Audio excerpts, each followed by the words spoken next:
Good morning and welcome. It's such an honor to have you here today. And as I stand before you, I stand not just as a woman with a connection to the YWCA, but as a woman that has been profoundly shaped by the YWCA. When I first came to the Y, I was in survival mode. I carried a lot of shame, fear, and a deep belief that I wasn't worthy of anything good. I didn't know what to expect. But what I found was something very different. I found a community that looked me in the eye and said, "You belong here." I found safety and people that believed in me before I even believed in myself. Recovery isn't just about putting substances down. It's about rebuilding a life with dignity, purpose, and with connection. At the Y, recovery means having a circle of support. It means learning to parent with patience and love. It means gaining skills to secure a job, pay rent, and make a home. And it means learning that asking for help is not a weakness, but a strength. This work matters because behind every statistic about a woman in crisis, there's a real person, a mother, a sister, a friend. And the Y helps us remember that we're more than our trauma, more than our struggles. We're women of resilience with gifts to offer and futures worth fighting for.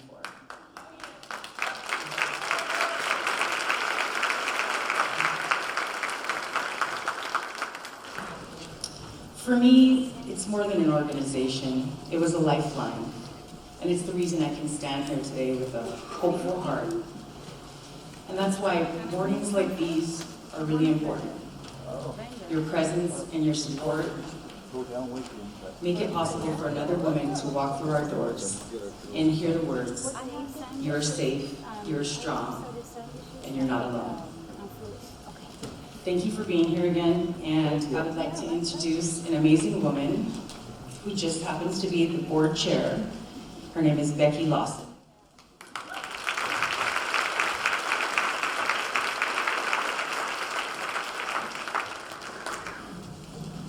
Good morning, everyone, and thank you, Nancy, for that introduction. So this morning, I am inspired by acts of service, the gift of others' time and effort, right? You are all here spending your focus and attention on the YWCA, and we appreciate it very much. Thank you.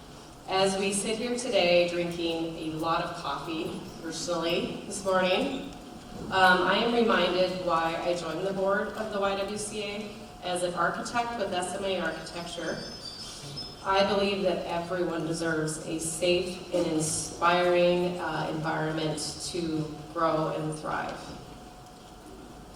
This year, the YWCA has had fortunate to thrive from updates to the historic 1918 building on Park. We've received air conditioning, which is kind of a big deal if you guys have ever experienced Helena in August in 99-degree weather in a brick building, right? It's tough. And so we are grateful for all of that. We've also received new paint, new gardens, new railings, all sorts of really exciting updates to the building, all geared towards supporting the women and the staff that are doing such great work inside. So these gifts of time, effort, and money allow the women and children in our community the best chance to thrive. These gifts also show the YWCA staff that they are valued and critical to the community in the work that they do.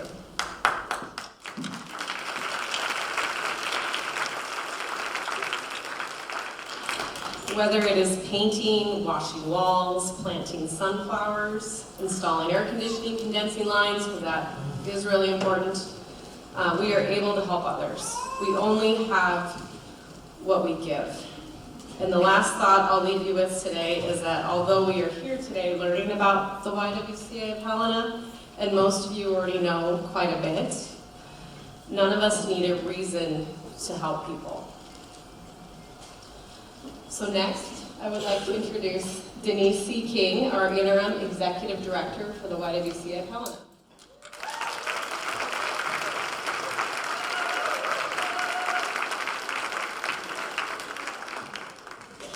Thanks, Becky. Well, good morning. I'm Denise. I'm the Interim Executive Director for the YWCA. Just want to say what a wonderful way to start the day. Breakfast, coffee with good friends, a beautiful sunrise, and here we are visiting and having a beautiful morning. So some of you may remember me. I was the administrator of the Historical Society for the last 16 years of my 32-year career with the state of Montana, providing public service to the citizens of Montana. So I would like to share with you how I came to the Y and why I feel at home there. So my story today, and I'm going to stick with that, my spouse encouraged me to find something to do with my energy, or in other words, she and the cat have the routine, and I don't want to interfere with that routine with the cat, because the cat runs the house. So that first summer, I worked out at Kaiser Garden. We live out at Jefferson City, so that was fun, because one of my hobbies is gardening and planting lots of trees. So at the end of the season, we were at dinner with some of our friends, and I was like, geez, I don't know what I'm going to do. I got to figure out what to do with my energy, and what's the next step for me. So we're at dinner, and then my friend Linda Sandman said, well, you know, there's something about the YWCA. And I said, yeah, you know, I was thinking about volunteering, because I got to have something to do. So then Linda had a conversation with some folks, and then I came in for a visit, and I said, oh, sure, you know, I can maybe do a little volunteer work. Well, at the end of this conversation, by golly, it was a job. So I went, yeah, let me go home and check with the boss and see what that answer is. Well, I think we know the answer is, yeah, maybe that's a good thing for you to do. So off I go, working at the Y. So that first year I was the Director of Operations, and then for the last year I've been the Interim Executive Director, working with an amazing group of women, a great, amazing mission. Our mission is to prevent homelessness, providing safe support for women and children, providing services to restore hope, self-sufficiency, and happy and healthy lives. So that's a great mission. The need we have a lot of folks waiting for our services. So it's a great place, and I just want a couple of thank yous that our premier sponsors, Valley Bank and Opportunity Bank, our sponsors have covered the cost of the breakfast. So every dollar that's donated today directly goes to the services for our families that we have at the shelter. Thank you.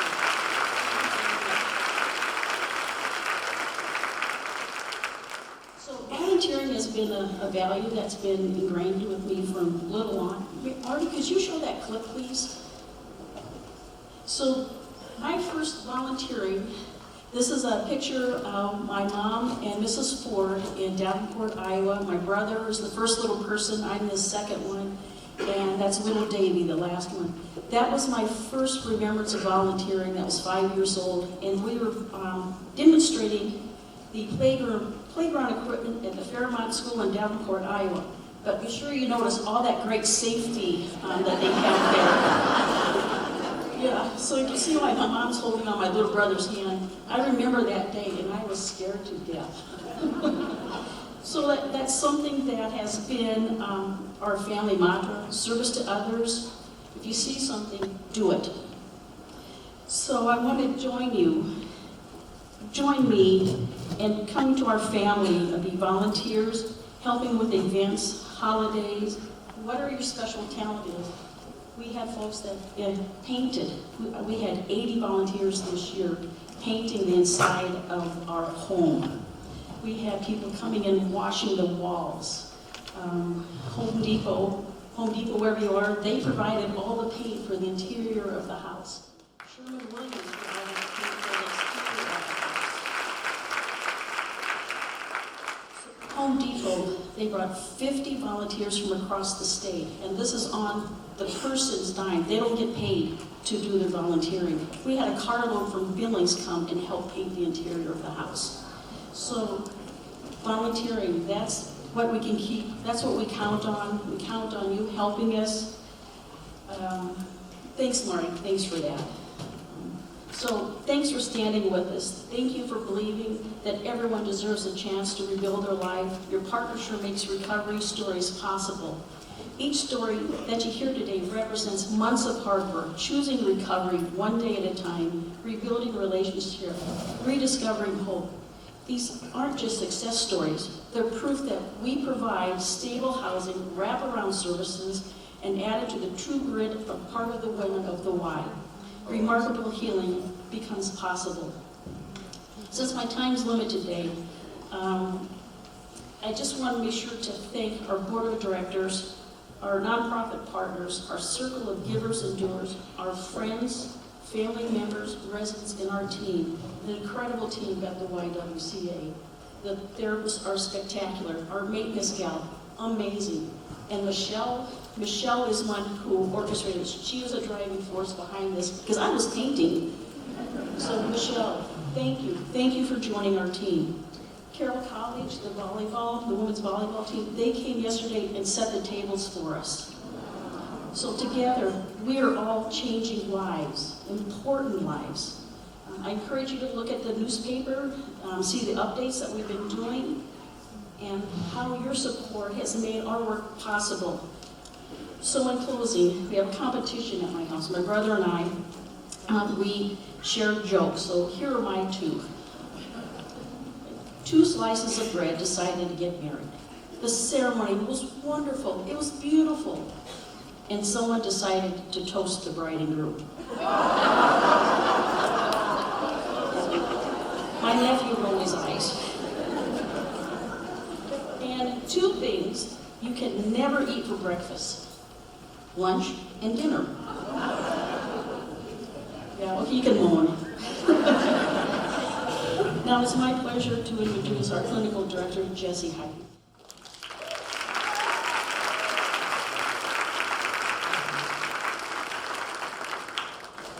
So today, well actually 8 o'clock last night, Dr. Turner's over here somewhere.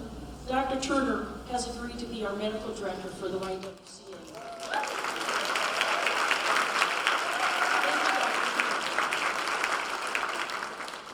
Thank you, Denise. Good morning, everyone. As Denise said, I'm Jessie Heidi. I'm the clinical director of the YWCA, Helena. And rather than giving you all a lecture on therapeutic theories or clinical jargon or interventions, which I believe no one really wants before their second or even third cup of coffee, I want to share with you why we do the things we do and how what we do impacts the women we have the honor of walking alongside. So at YWCA Helena, we often say that recovery isn't just about getting sober. It's about getting your life back. And to be honest, sometimes it's about finding out who you really are in the first place. The journey of recovery is rarely a straight path. It's very much like Montana back roads, beautiful, but with plenty of twists, bumps, and unexpected detours. And sometimes, if we're being honest with ourselves, it feels like the GPS has completely given up. That's why we do what we do, because no one should have to travel that road alone. Our work is guided by one core belief. Every woman who walks through our doors has the strength to heal and create a life that she is proud of. But healing takes more than just willpower. The women we serve are not fighting addiction, they're navigating trauma, poverty, unstable housing, mental health challenges, and the weight of generational cycles. One size fits all does not work, which is why we take a holistic approach in our treatment. So what does that even mean? It means we just don't focus on fixing one part of someone's life. We provide safe housing because no one can heal if they're worried about where they're going to sleep tonight. We integrate counseling and mental health support because sobriety without healing trauma is like painting a cracked wall, which we've had a lot of experience with. The cracks eventually will show through. We teach life skills, parenting strategies, and financial literacy because thriving means more than just survival. And we surround the women with a community of peers and mentors who understand that recovery takes time, grace, and a whole lot of encouragement. An important part of this is our parenting center. We know that recovery is not just about one woman's life, it's also about her children and her family. Our parenting center gives parents a place to bond with their children, practice healthy parenting skills, and rebuild those vital connections in a safe and supportive space. It is one of the most powerful reminders that recovery does not just change one life, it actually changes generations. But none of this works without integrity, honesty, and transparency. Recovery requires truth-telling, and sometimes that's very painful truth-telling. At YWCA Helena, we hold ourselves to the same standards we ask of the women we serve. We show up with honesty, we admit when things are hard, and we celebrate progress with authenticity. This kind of integrity builds trust, and trust is where the healing happens. At YWCA Helena, we celebrate every milestone, whether it's a year of sobriety or making it through one difficult day without quitting. We know that laughter is sometimes just as healing, or maybe more healing, than therapy, and that rebuilding a life requires both grit and joy. We walk alongside every woman, not to lead her life for her, but to remind her that she's not walking alone. We do this work because we believe in hope. We believe cycles can be broken, that women can rise above their circumstances, and that every person deserves the dignity of a future they choose for themselves. And every success story we witness, every woman graduates from our program or reunites with her children, finds a stable home, or simply learns to love herself again, is proof that this is not just a dream, it is real. So if you ever wonder why we do what we do here at the Y, it's simple. Because recovery changes everything. Not just for the women we serve, but for their children, their families, and our community. Together we are not only saving lives, we are creating a ripple effect of healing and hope that will hopefully outlast us all. So thank you all so much for being here and believing in this mission. And thank you for standing with us as we help every woman we serve write her comeback story one brave step at a time. And now we have the honor to hear one woman's story. Anna Jester will be sharing her powerful journey with you, first in video and then through her own words here on stage. Anna's story speaks for itself, so I don't need to introduce her much. But before you hear it, I want to highlight something that I deeply admire about her, and that's her role as a mother. I have known Anna for a few years, and I often look to her as a model on how to raise a boy with both strength and kindness. This is something she would never brag about, but it is one of the qualities I respect most about Anna. And now let's watch the video.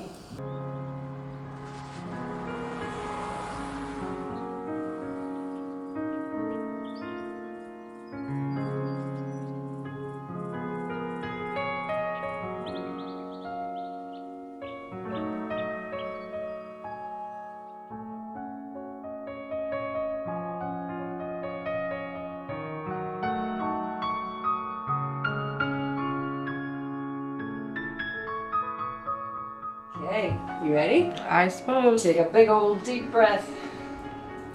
Just feet on the floor and your butt in the chair. Alright. Okay. My name is Anna, and I was born and raised in Helena. I loved growing up here. You know, I'm surrounded by all my family. Pretty much all my family lives here, except for a little bit on my mom's side. But, you know, me and my brother, you know, grew up doing normal Montana things, you know, going to the lake and yeah. I enjoyed elementary school. Once I got to middle school, I really struggled. Not the academic part of it, but I think everybody struggles in middle school, but I just didn't want to be there. I didn't feel like I belonged there. And then once I got to high school, I dropped out. My parents divorced when I was about 2 years old, so I spent most of my childhood going back and forth between my mom and my dad. Our family business is a bar here in town, and it's been in our family for 4 generations, so I actually kind of grew up there. in that lifestyle.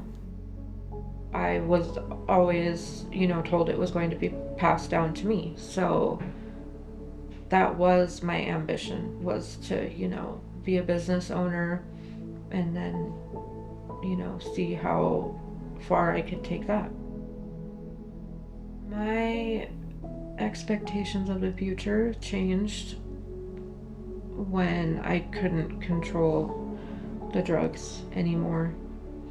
That's like a switch happens and all of a sudden it's not fun anymore and you're out of control and you're not even thinking about your dreams anymore. You're just trying to survive. And I started to struggle more with drugs and then getting in trouble with the law.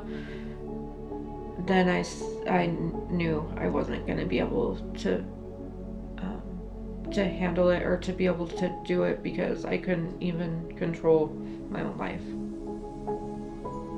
I started experimenting with drugs and alcohol in about 7th grade. I think I was probably about 13. I think it was a way for me to feel like I fit in. I always kind of hung out with older kids. And then I had a little break where I kind of got my stuff together. I got my GED and stopped using the harder drugs. And then that is when I got pregnant with my son, a few years after that. When my son was about a year old and me and his dad had broken up and I got really heavy into using drugs, and my son got taken away from me and I went to jail, and that was definitely the hardest point in my life. I believe substances completely changed the way I felt about myself. They made me feel better.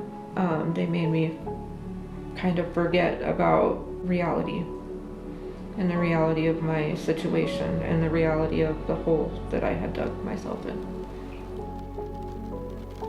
My addiction pushed me to do things that I obviously never thought I would. Stealing from people that I love, doing things to get money that are horrible, that hurt other people. And I feel like that completely goes against my core values. So it's really hard to come back out of that because the shame is so intense.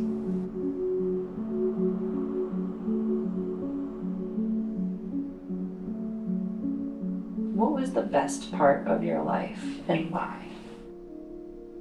The best part of my life was having my son. I finally felt like that. I knew that was like my purpose. Like everything kind of clicked. I was like, okay, this is what I'm meant to do. So.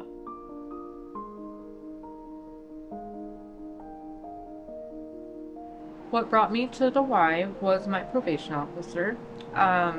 Originally, I would go to my mom's every time I would go to jail and then get out, or go to treatment and get out. And I always ended up relapsing when I would go straight home. So my probation officer suggested I try and get into the Y. I started to feel my life changing probably around the first year. I feel like the first year was very hard, but you start to get more confident in yourself when you have little victories, like getting your driver's license or paying off your fines or getting a job, any of those things. So once I started to get small victories, I started to feel more confident. I did have a point where I felt like I could leave, or maybe I should leave, because I did have a short relapse within a few months of being at the Y. But I was honest, and they welcomed me to stay, so I didn't want to give up. Jaden is very proud of me. He tells everybody, my mom's been sober for this long, or and I think he really enjoys me being present, not just physically present, but emotionally present. So we spend a lot of time together. He's my world. I remember that picture. You were pretty little in that picture, just a baby. Yeah. Oh, what about this one? That was the sink. Oh yeah, that's when I was doing archery. Yeah, that's when you were still taking archery lessons. Oh yeah. Hello, my name is Jaden and I am 12. My favorite subject in school is science. I have a really good science teacher and I just think it's amazing how a lot of like chemistry and all that stuff works. I mean, not to brag, but I got a 4.0 GPA. Definitely brag about that. When I first got to the YWCA, I was 8 years old. And I didn't really know why me and my mom were here. We just kind of thought it was like a little wild thing, but I was not really worried about anything. But, I mean, I was kind of nervous because I didn't really know anybody, but for 4 years it's been really good. I see my mom a lot different.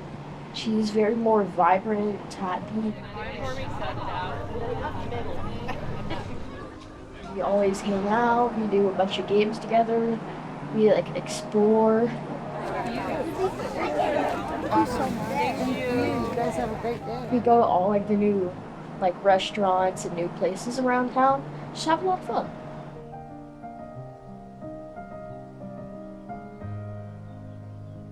I'm most proud for my mom that she has gone through a lot of hardships and went through it all for 4 years. I definitely feel like I am ready to live on my own. I've been at the Y for 4 years, so I am definitely ready. It just has been a struggle trying to find somewhere to live that I can afford. My first day living on my own with Jaden, I can't wait to like decorate my own place, and cook a meal in my own place, and just all the firsts that you would do.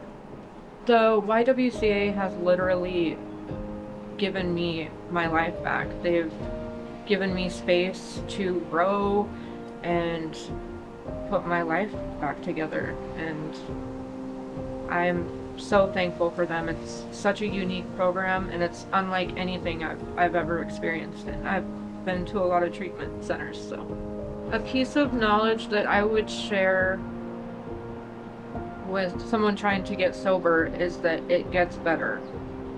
The first year is very hard, but the longer you stay on track, the more confident you get and the better it gets. I'd like to say thanks to the donors for making this place super, like, the Y super fun, and just, I'm really thankful for them. So, like, I could live here and do all this fun stuff that we do, like the Christmases, special parties, and all, like, the really fun stuff that bring all of us together.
Thank you all so much. I'm a little nervous, so bear with me. I want to take a moment to express how truly grateful I am for the YWCA and for all the people that make it what it is. When I first got to the Y, I wasn't sure what to expect. But what I found was genuinely more than a place to stay. It became me and Jaden's home, temporary home. Having our own space gave us privacy and a sense of dignity and peace. All the staff at the Y are so amazing. They helped me face and navigate my trauma, and they were there for me until I could be there for myself. They don't just do a job, they all truly care, and that has made all the difference in my journey. Over the last 4 years, I've gained so much. Today, I'm more confident than I've ever been before. I have a job that I truly enjoy. I've built meaningful relationships, and I've surrounded myself with support. I've learned what it means to be a good friend, and I have really good friends. I've earned my driver's license, and most importantly, I can say with certainty that I'm a good mother, and I couldn't say that with confidence before.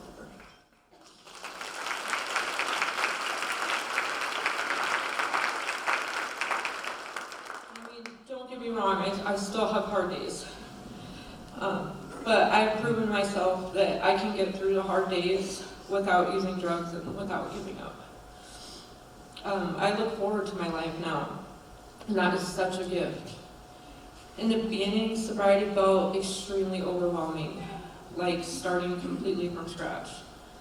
And I felt like everybody else was like so far ahead of me and I would never catch up. But today, I'm not afraid of what the future holds, and I'm actually really excited for it. My hopes moving forward are simple, but they're really important to me. I want to find affordable housing where I can continue to build a stable life. I look forward to, like I said, decorating my own house and my son having his own room, because living in a single room with a 12-year-old, you know. And maybe even eventually adopting a cat. I want to continue guiding my son to make good decisions and continue being a good example. I want to take Jaden on vacations and see and experience things together. I've always wanted to take him to Disneyland or go and explore different national parks. I would like to go back to school at some point and maybe possibly own my own business. And above all, I want to maintain a sober and meaningful life, one where I'm truly present for myself and my son and my family. I stand here today not only sober, but extremely hopeful. And that hope exists because of the YWCA. This program truly works.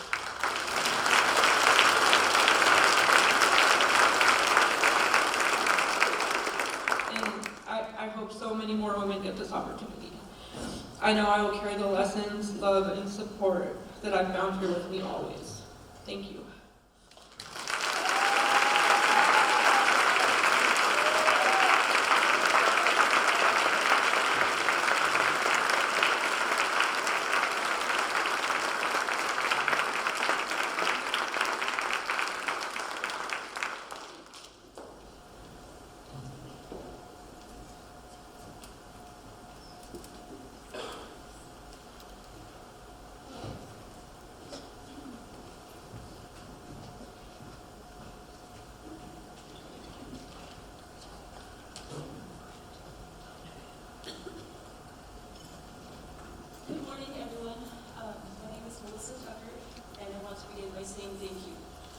Not just for being here today, but for supporting a place that really changes lives.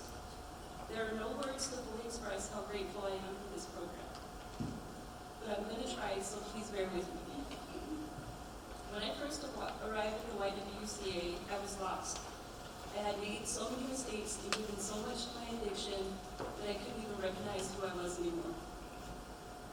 I didn't know how I was going to rebuild my life, or even if I could, and I carried so much shame and insecurity. I had no idea that walking through those doors, everything would change.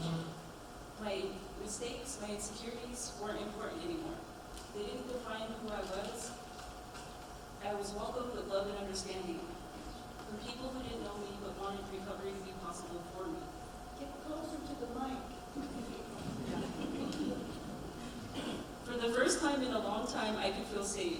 And that safety didn't come from locks on the doors, it came from the people inside. It came from the staff, the clients, a community, and a home that embraced me when I couldn't stand on my own. Today I want to give gratitude to the YWCA staff. You are the magic that makes this happen. To the families who live here, thank you for having the courage and for doing the work. To those who support the Y, thank you for making this program possible. And so, September is a big month for me. I get to celebrate 4 years of sobriety this month.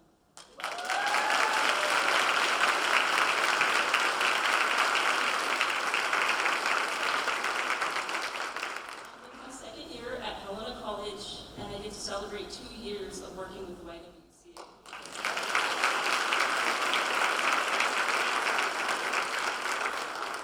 Most importantly, I'm here. I'm living a life that I can be proud of, that my son can be proud of. Gratitude to me means honoring the journey, the hard parts, the healing, and the people who never gave up on me. It means using my story to give hope to others. Thank you for believing in those like me. Thank you for believing in recovery. And thank you for helping make stories like mine possible.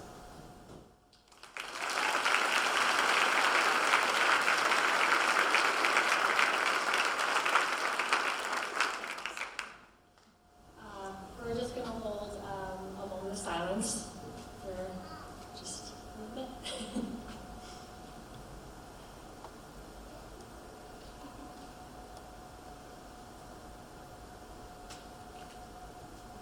Thank you, everybody.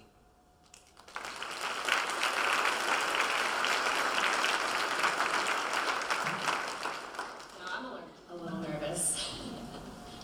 Thank you, Melissa, and thank you, Anna. That was very powerful. Good morning, everyone. Thank you for being here. My name is Ariel Kauser, and I am 32 years old, and I have 2 daughters who are 12 and 14. I am currently on the executive board for the YWCA, serving as the secretary. Some of you may know my journey, and some of you may not. My life has had many challenges and triumphs throughout these last 32 years of my life. I would like to touch on a few things today. I want to thank the YWCA for providing a place for women to heal their journey and their recovery. The YWCA has played a massive role in my life. I have personal experience with the YWCA as I lived there for approximately 2 years, completing the WINGS program and gaining reunification of my daughters. I have over 6 years of sobriety.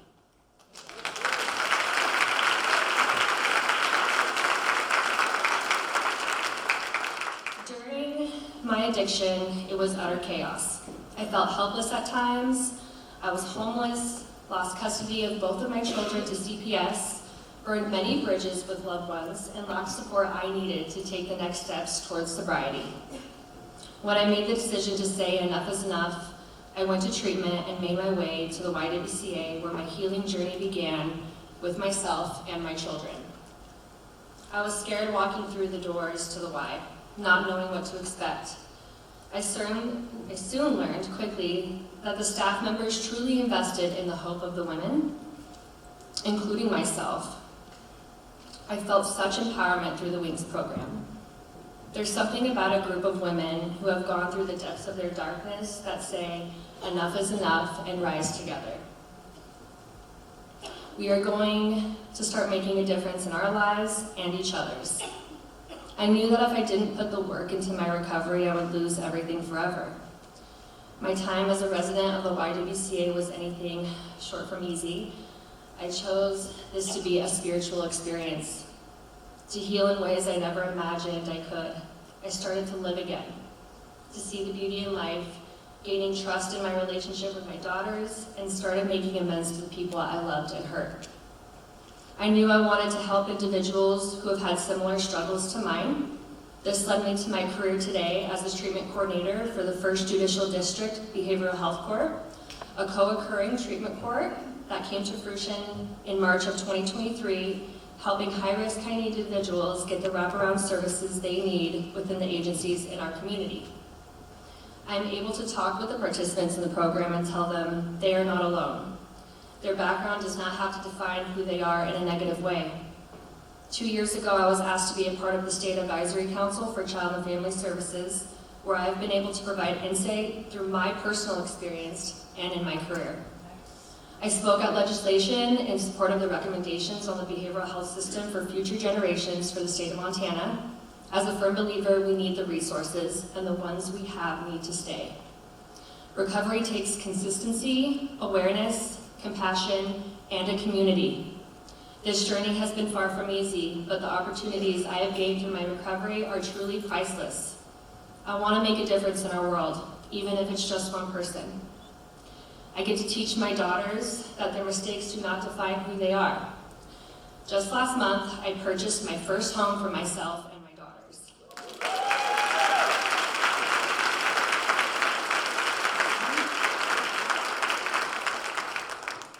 I would have never imagined this to be possible 7 years ago. This is what keeps me growing. This is what fills my cup in my recovery. And it all started here at the YWCA.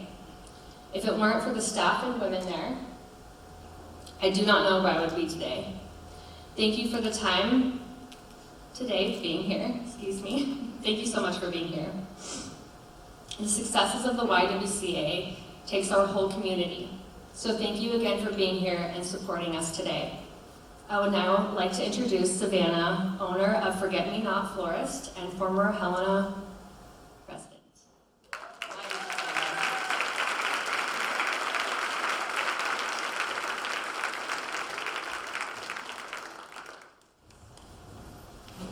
Good morning. I'm a little short, so I'm gonna do that. Oh, so when I was asked to speak and ask a very serious question here in a minute, I was told, no script, speak from the heart. I see everybody come up here with some papers, and now here I am, no papers. So, where to start? I really want to start with this morning. I have 2 daughters, and one has very big 5-year-old emotions right now. And I had to get here, go do all the mommy things, and I realized that because of everything that I learned at the YWCA, my daughters have a safe place to have big emotions, and that I didn't have that growing up, so I didn't know how to deal with life on life's terms. And a year out of high school, I started experiencing homelessness.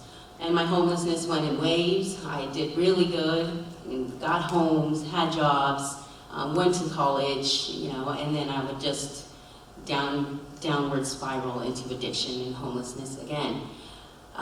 So in 2020, I had a manic episode with my daughter, my first daughter, and I called out for help. Right, I'm on the streets, I called out for help, went to jail, all the things. Hindsight, on deliveries for my flower shop, and I'm going down the street where everything happened. Sorry, I might get emotional, but who doesn't need a good cry in the morning? I realized that the street that everything happened on was Phoenix Street. And I realized that that was my Phoenix rising moment, where I rised from the ashes and I took my life back. Thank you. So here I am in Helena jail, and somebody tells me about the YWCA, and that it's a shelter, and I can get there, and I can have a safe place. So I do all the things. It takes a few months, because they really want to know you want to be there. So every day I'm calling, trying to get in, because all I know is that I can get my daughter back. So 3 months, I get accepted to the YWCA. Nobody told me this was a treatment center. So now I have to look at myself in the mirror and figure out why addiction always follows me, and why I decide that's the easy way to do things. Needless to say, I accepted it. Let's do this. I'm ready for my daughter. And I just want to go through the experience of walking into my room the first day after experiencing homelessness for all that time.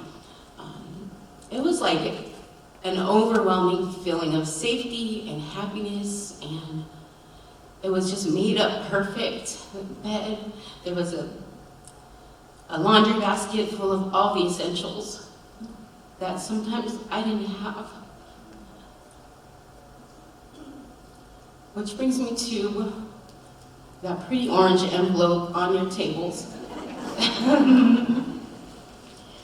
That pretty orange envelope allows others like me to have that experience when it wasn't very possible. You know, to know that I have a shower, that I have a home and a bed. Oh, the best part about the room was the crib that they had there for my daughter. And every morning I would look at it and just imagine her in there. Until 3 months after my recovery at the Y, she was there.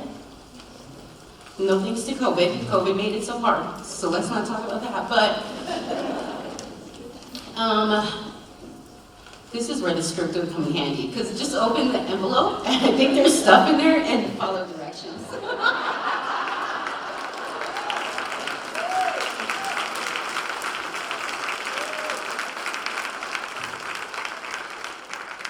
that good? All right. Well, I love you guys. Thanks for sharing your morning with me, and thanks for keeping me sober another day.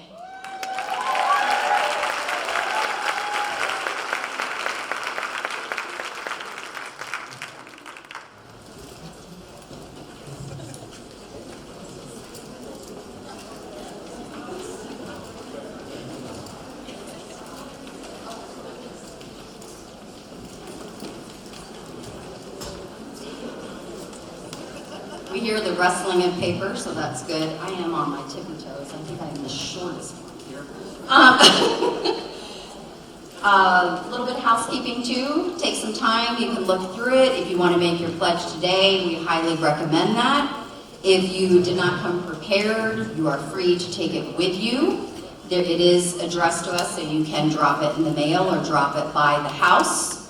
The other thing is on the I believe it's the front side where the photo is located. There is a QR code for those of you who have your cell phone and prefer to do an online donation. That's available. It'll take you right to our intake for that. So we'll give you a few minutes. The other big announcement is that we have coffee. The coffee is back, so feel free to get up a bit too and fill your cup. We have a little bit of food still remaining, I think. Please, there's a ton of bakery goods on the table. So continue to eat and enjoy, and we'll give you a few more minutes, and then our next speaker will be up. Hello again. I'd like to introduce Reverend Sammy Patmore. She's a chaplain out in Intermountain. She'll have a few closing comments, and somebody's waving at me.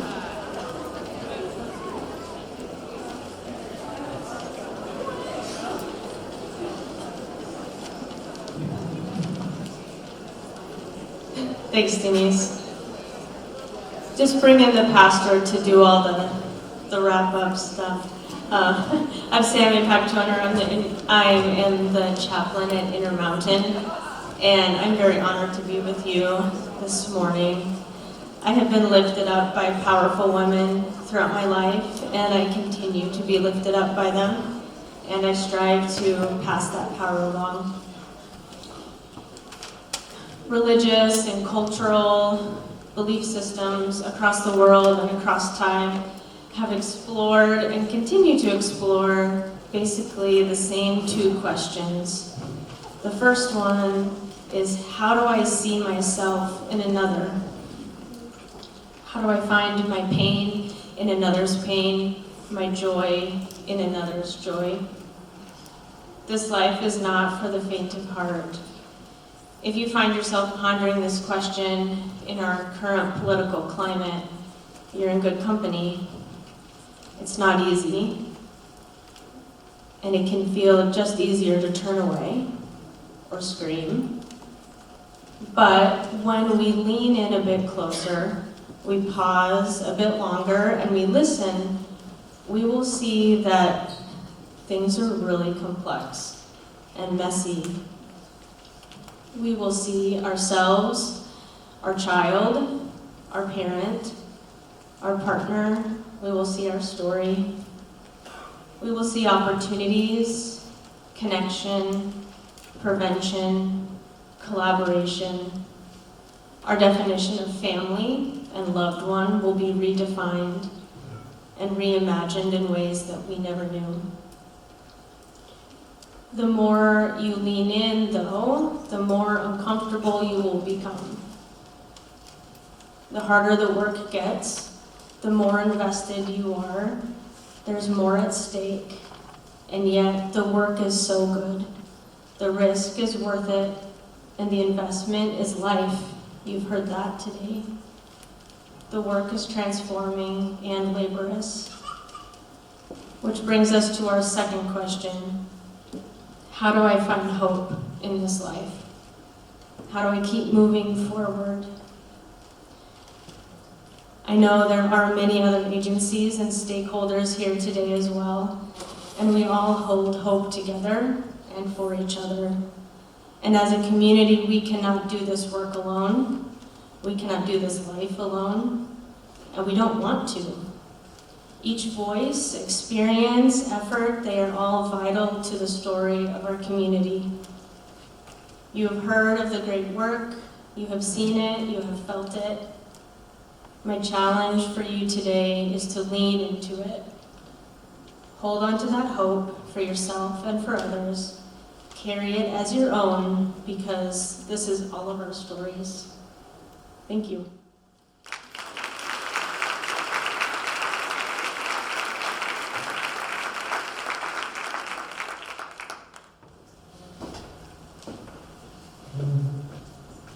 So will all the presenters please join me? Nancy, Melissa, Savannah, Jesse, Becky. So please take the newspaper with you. This has some great information, great update what's been happening in the Y. Please stay for coffee. We have coffee days. Please stay, join our family. And we just want to thank all the presenters for being here and the littlest presenter of all.